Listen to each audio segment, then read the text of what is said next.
interview rooms until now in history? Hardly anyone. Even if you've given the most stupid answers, nobody kicks you out. Like that's the worst you can get to. Labeling. What is labeling? Basically, labeling here is I am a loser. I'm unreliable. My husband is unreliable. Now, what I did with this lady is I said, open the dictionary. Let's look at the meaning of unreliable. In the dictionary, the Oxford Dictionary said unreliable person is someone who you cannot depend on for any task. I said, is that true for your husband? Matlab, do you think itna bura hai? Any task you can't depend on him on?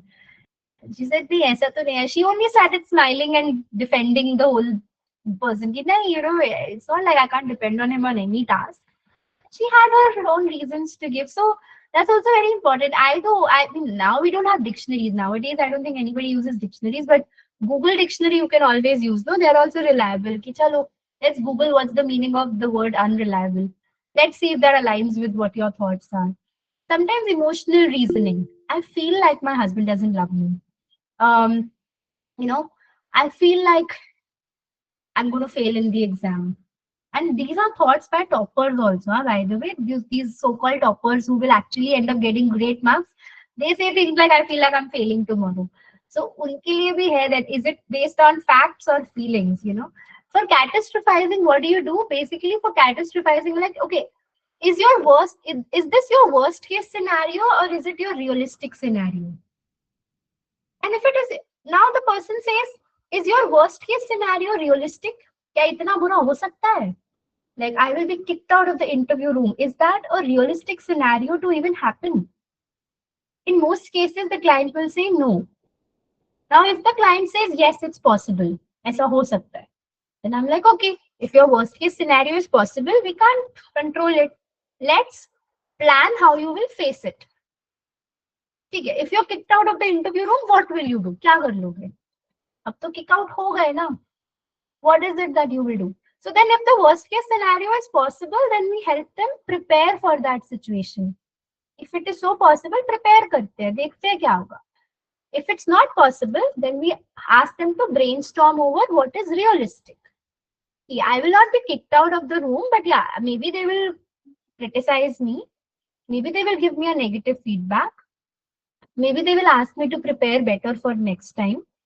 Maybe they will be silent and tell me nothing. ये भी possible है ना? So you brainstorm over other realistic situations, but if their worst case scenario is only realistic, and how do you face it? Like, for example, one woman was very scared of having a miscarriage. She said that, I'm so scared that I'll have a miscarriage. And now, I mean, women do go through miscarriages. I mean, it's not one of the most unrealistic scenarios. So I couldn't really challenge it. I said, if this happens, how will you face it? What's the plan? So then we don't challenge the worst case scenario. We plan to face the worst case scenario. So that is how you deal with these distortions. So how do you identify these distortions, by the way? Look at this here. Ask the client to fill up the journal that looks somewhat like this. A situation, a thought, and a feeling. Just make them fill up the first 3 columns. A, B, C. A is the situation. So one of my client wrote something like this: meeting new people. What does the client feel? The client feels anxious when they meet people. What is the thought that the client is having? Nobody will like me. How much do they believe in the thought? Almost 90%. What is the cognitive distortion here, guys? Nobody. First of all, the word nobody. Black and white? So, meeting new people, he's meeting around 10 people. How likely is it that all 10 people will not like him? It's a black and white thinking. Catastrophizing. Worst case scenario, like nobody will like me. Koi bhi nahi. Mind reading. What is mind reading? They're thinking about other people not liking him. So once they fill up the 3 columns, you can actually place this list in front of them. You say, hey, here is the list. And let's see if you are experiencing anything from the list. Now the client says, yes, I am experiencing these 3 distortions from the list. Now here, How do you think, what kind of questions would you want to ask this client? Now, this client has come to you and he's expressing this thought to you. Nobody will like me. First, you tell me, do you think this thought is rational or irrational? And if it is irrational, how do you think you would want to challenge this thought? What kind of questions would you want to ask this client in order to challenge the client? Anyone? Any thoughts there?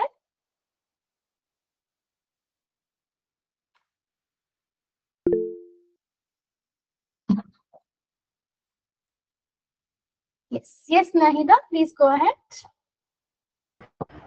Thank you, ma'am. Ma'am, I would ask that person, do you have like any friends at the moment, and how are you treated by them? Wonderful. So you would first try to seek evidence about their existing friends. That is great. That would help him understand that there have been people in the past who have liked him, and that is why they are his friends today. That's a great question. Anyone else?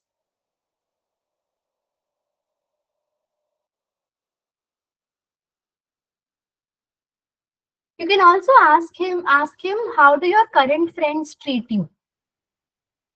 Do they treat you as if they like you, or do they treat you badly? Do they consider your opinions? What is the evidence against your thought? Secondly, how do other people see your situation? So you can ask him, if your mother, if your sister, if your partner was in this situation, how would she think or he think? And he said, if my mother was in this situation, she would say, "Arey, you are just nervous. Nothing happens." Some people will like you, some people will not like you. And that's how it's with God also, no? Some people like God, some people don't like God. I am still a human. So I'm allowed to be disliked by some and liked by some. So maybe my mom will say, it's okay, you're just nervous, hota hai. My dad would say, so what if some people don't like you?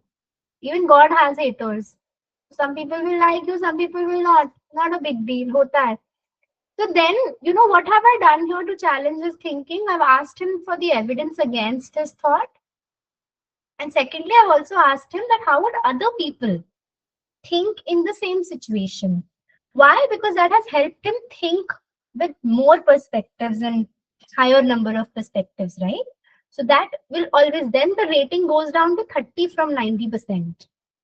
So that is what the whole challenging process looks like. Basically, you can also ask him questions from the list of Socratic questions. There are different ways in which you can challenge the thought. So, for example, in his case, nobody will like me. Empirical disputation, first you detect, that is the step of CBT. What is that? First you detect whether the client's thought is rational or irrational. Basically, does it have any truth in it or not? Then you discriminate. What does discrimination look like? Try to understand if his thought is you know rational, irrational, and whether it's a cognitive distortion or not. And then you debate. That is when you start challenging. So, empirical disputation is look for alternative thoughts. What would your mother think in this situation? What would your father think in this situation? Look for evidence based disputation. What is the evidence against your thought? What are the facts and reality that make you feel like your thought is wrong? Behavioral disputation. Behavioral disputation is very simple. Go to the party, meet new people, you'll get to know yourself. Simple. If you don't go to the party, you will never know if they like you or not. So, jao, go to the party, meet those people. Some may like you, some may not. But the only way you can get your thought tested is by actually behaving and acting in that direction. Then comes logical disputation. Okay, now this is a little rude, okay, like a little rude, but it helps. I remember a while ago I asked you this question that is it written in the Constitution of India that everybody is supposed to reciprocate your love to you? And the answer is no. So it can be a little rude, but it's important. Like some people actually come up with very illogical thoughts like, "Arey, uh, I give so much in my relationship, so I need to get back." I'm like, "No, it's not true. You don't have to get back. Absolutely not. Because that's a should, right? There is no rule here कि तुमको मिलेगा ही जो तुम दे रहे हो. You are making a choice there. They are making a choice there. Logical. So you ask them like, who promised you that if you give in relationships, you will get back in relationships. Where is this promise coming from? It's an unsaid promise that you are holding on to. Nobody has given you this promise, not even your own partner. So where?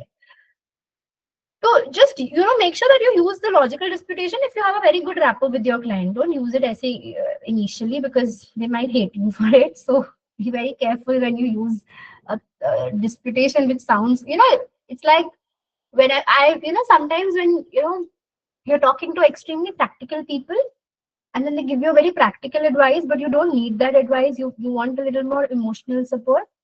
So logical disputation can look like that. I am suddenly as a therapist being very logical here, but my client doesn't need that logic right now. She wants to be validated and supported, she or he, whoever. So make sure that you use it a little later in therapy when you guys have a good bond. Otherwise, no. Or a pragmatic disputation. How is this thought helping you? And if it's not, can we please let go of it? Like I am. My husband is unreliable. Never going to talk to him. Understandable, but is that helping you? Is that helping your relationship with him? And if not, then can we kind of get through this?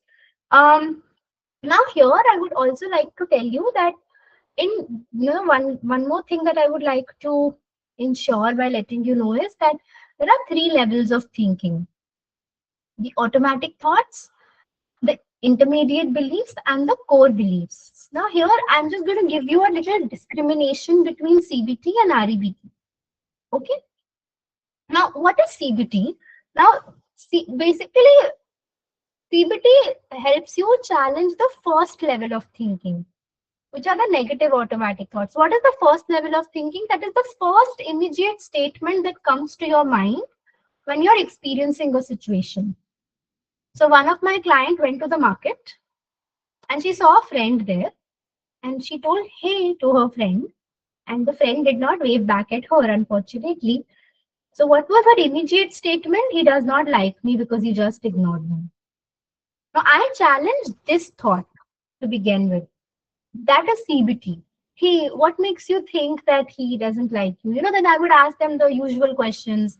Does he do this frequently? Does he do this consistently? Has he been ignoring you for a long time? Oh, what is your friendship like with him?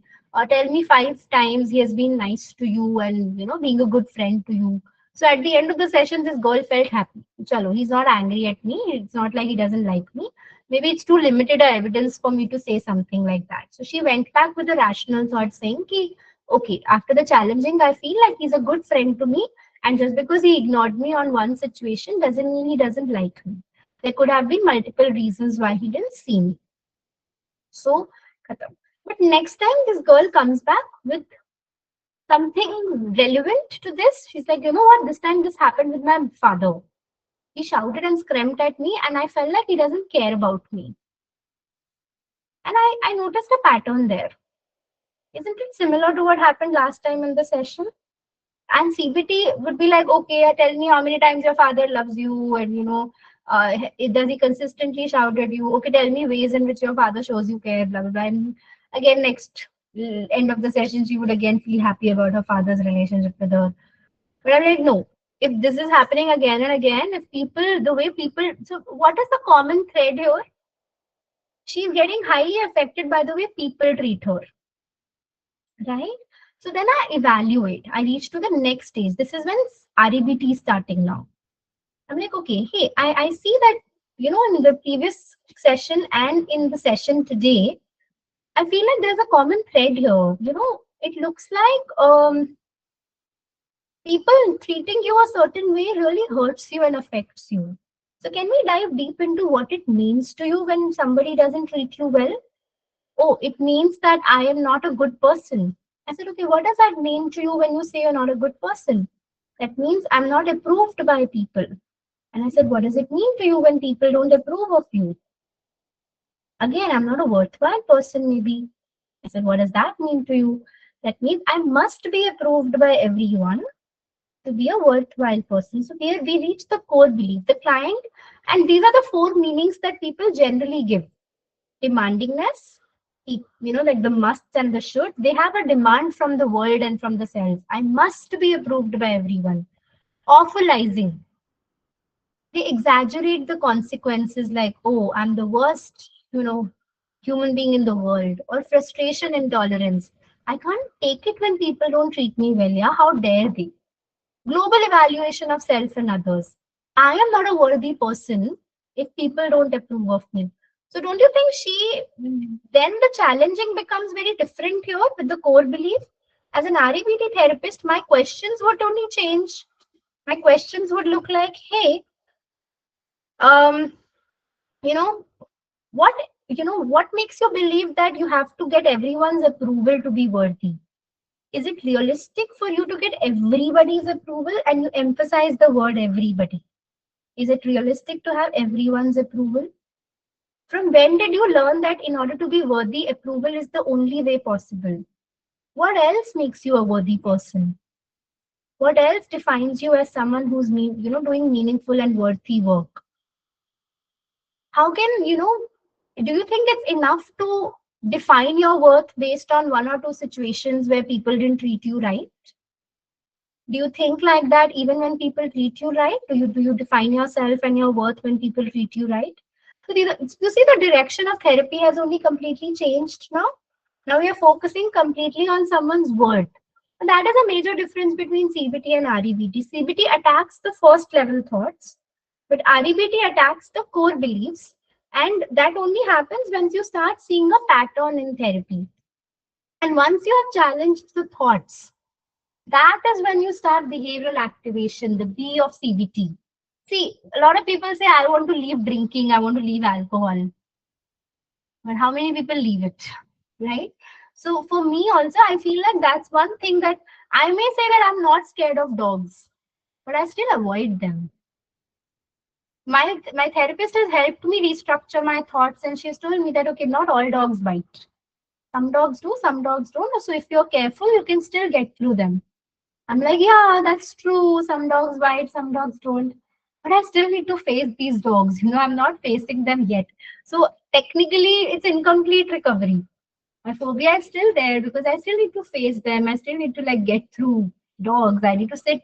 I need to, hold a dog, or maybe sit near a dog, or maybe walk around a dog, something. Secondly, in depression, a lot of people say, I don't feel like taking a bath. I don't feel like, eating food. There's a lot of passivity involved. So even when we are working on the negative thoughts of the client in depression, we also have to help them with passivity. So help them with a regular schedule and routines.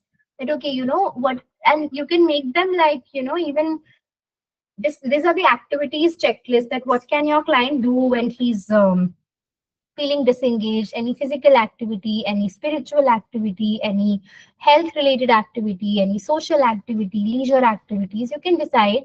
And then you can give them this monitoring sheet, that, okay, from what time to what time, what activity you are doing, and how, on a scale of 1 to 100, how anxious or how depressed you are feeling, so that the client is able to monitor that with some activities he's feeling less depressed or less anxious, and with some activities he's feeling more. So that's also the B of CBT. But like I said, you can think rationally, but if you don't behave adaptively, there's no way you're going to feel any better and healthy, right? So you have to like incorporate both in order to work towards it. Now, before we come to the question answer round, guys, I really hope that the session gave you some insights on what CBT looks like. We discussed about the models of CBT. We discussed about the ways in which you identify certain cognitive distortions, the levels of thinking, core beliefs. We talked about Socratic questions, thought journaling, the way you can challenge your thoughts in some way or the other, and the way to activate someone's behavior. And don't worry about the behavioral aspect. It will entirely depend on the thought. If you once you turn the irrational thought to rational thought, then you can entirely, direct them to behave in a way that is more possible. Like this girl said, this guy doesn't like me because he did not wave back at me. I'm never going to talk to him again. Now, the moment I changed her irrational thought into rational thought, that, okay, it's too limited an evidence for you to believe that he doesn't like you. She said, you know what? I'm going to leave him a text and clarify things. तो वो एक था, her rational thought eventually led her to behave adaptively. She thought of an adaptive response herself. So you can also think through your adaptive behaviors will eventually depend on your rational thoughts. So here is the thing, guys. Like I said in the beginning, that this CBT workshop is a 1.5 hour workshop that hopefully will give you the insights you need to learn about CBT. But if you want to practice CBT as a professional, then I do offer a certificate course on cognitive behavior therapy, which is accredited with Skills India. It's a Narendra Modi initiative that provides you with credible certificates. It's ISO certified. And if you have a master's, if you're pursuing bachelor's or master's in psychology, you can learn it, but you can practice it once you finish your master's. The good news is that it's a pre-recorded course. I think you might know about Coursera and Udemy. So once you enroll in the courses, you can actually get immediate access to the study materials, and this is for lifetime access. But instead of Coursera or Udemy, I have my own course. Some of you might already be familiar with it because you made payments on that app for the workshop certificate. So that is the app called the Therapy by Sachi app. It's in collaboration with a company named Class Plus. So all my material is uploaded there, and it's a 20-hour course. So you can finish it in 20 days, you can finish it in 10 days, depending on how much time you want to dedicate to the course every day. But you get all the material for lifetime access. Even if you have exams right now, you can enroll in it and study later. That's also possible. So you get everything covered in CBT here: CBT, ABC model, tools and techniques, Socratic questioning, cognitive restructuring. I've also taught REBT in the course because they're very relevant therapies, and a lot of case studies are there, worksheets are provided, and the entire therapeutic process is taken care of and taught through the role plays. I also feel like a lot of our clients are not just looking for rationality in their lives, they're also looking for some solution. Okay, I've started to think rationally, but what to do going forward from here. So I find CBT and SFBT a beautiful combination and eclectic approach to use together. Here I'm adding a free bonus course to the whole CBT course where you also learn SFBT or solution focused therapy in detail. It's a 10-hour course and you get an additional certificate for that. Again, the course is for lifetime access. Now, for the weekend, this course is being offered for 2 days, that is for 48 hours. The whole course price is around 6,000 rupees, but you can apply the coupon code ADLER. And once you apply that code, you get a complete 50% off and get the whole course for 2,999 only. Now, this course is still, the available offer price is till 2nd of November for the weekend. And those who enroll by midnight today, that is by 12 midnight today, if you enroll, I've written a free ebook on setting healthy boundaries. And you also get a free ebook on setting healthy boundaries in case you enroll by midnight. My teammate Zalak has already shared the details with you on the chat box. I'm also going to be sharing the course with you all so that, it helps you look at the course better. So just give me a moment and I will share this. So this is what my app looks like. As you can see, this course is right now looking like this, but if I apply the coupon code here, it becomes for 3447. And you also can remove the money back guarantee. So I would also say that there is there is a money back guarantee here. Basically, if you pay 448 rupees extra, all you need to do is finish the course in 15 days, 1515. Now, 1515 days means 30 hours of course, 20 hours of CBT and 10 hours of SFBT. If you finish it in 15 days, Class Plus gives you your whole money back. You get your certificate and everything, but I don't want to put that kind of pressure. So if you don't want that, you can simply say, I don't want the money back guarantee, and the course offer comes down to 2,999 only. So you can choose your pace, and the course, here it's given here, all the details about the course is given here.